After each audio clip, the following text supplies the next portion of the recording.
Jika kita mengetikkan sebuah nama di mesin pencari, kita mungkin hanya akan melihat titik koordinat di layar digital, sekadar angka-angka mati, dan garis batas administratif yang membagi wilayah menjadi petak-petak tak berwarna.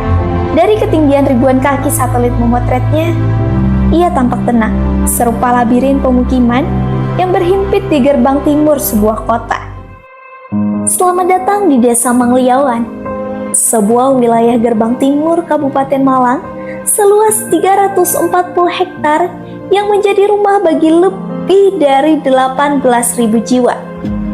Desa Mangliawan terdiri dari 4 dusun utama, yaitu Dusun Krajon, Jabon, Keduyo, dan Bowok Suruh. Di Mangliawan, harmoni rumah ibadah dan semangat pendidikan menjadi fondasi utama kehidupan masyarakatnya. Namun lebih dari sekedar pemukiman, wilayah ini berdiri di titik temu yang strategis. Sebuah garis depan yang menghubungkan dinamika kota dengan kekayaan alam yang melimpah. Adapun profil Desa Mangliawan ini posisinya di Jalan Raya Wendit. Desa kami ini berdekatan dengan kota, perbatasan dengan kota, antara kota dan kabupaten.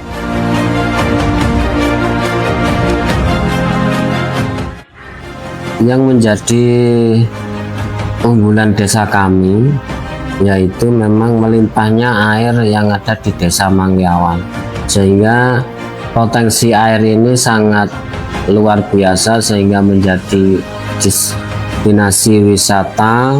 Ada beberapa wisata kalau di Mangliawan.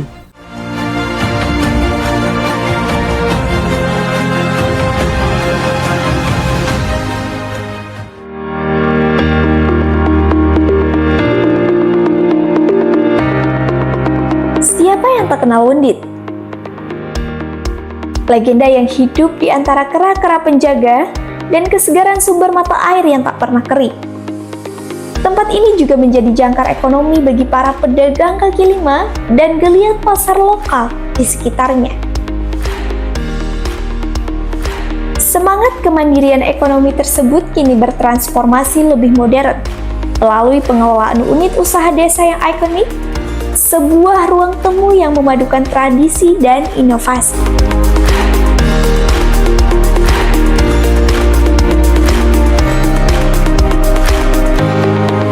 Mengenai kenapa dipilih konsep bangunan joglo di Mangliawan ini, sebetulnya konsep ini adalah konsep dari pemerintah Desa Mangliawan untuk menindaklanjuti pendopo yang sudah terbangun sebelumnya.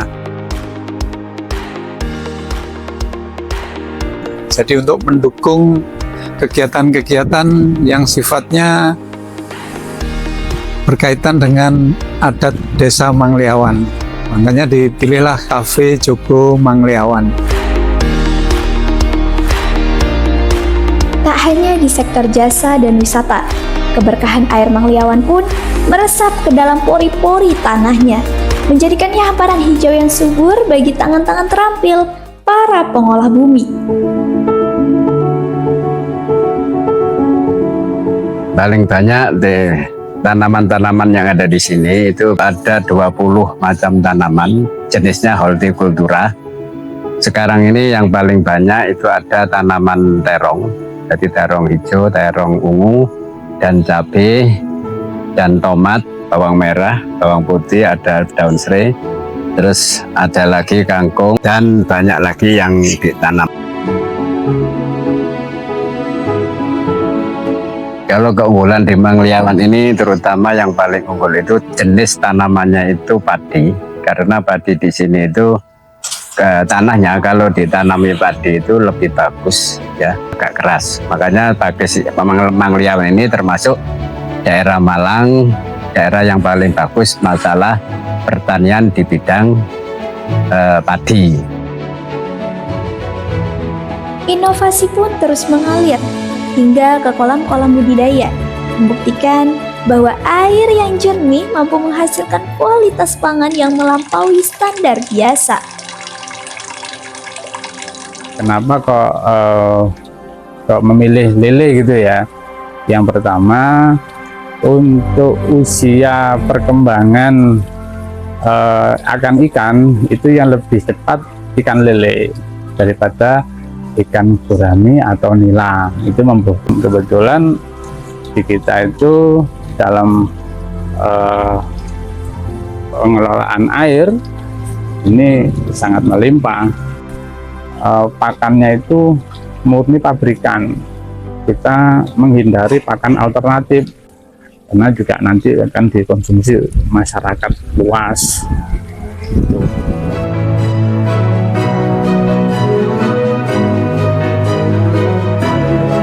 Pada akhirnya, Mang Liawan adalah tentang sebuah keseimbangan, tentang bagaimana sebuah desa menjaga warisan leluhur sembari berlari menjemput masa depan. Karena di sini, setiap tetes air yang mengalir adalah doa, dan setiap jengkal tanah yang diolah adalah bentuk cinta kami pada kehidupan yang terus berkelanjutan. Mang Liawan, mata air kehidupan, kebanggaan kita semua.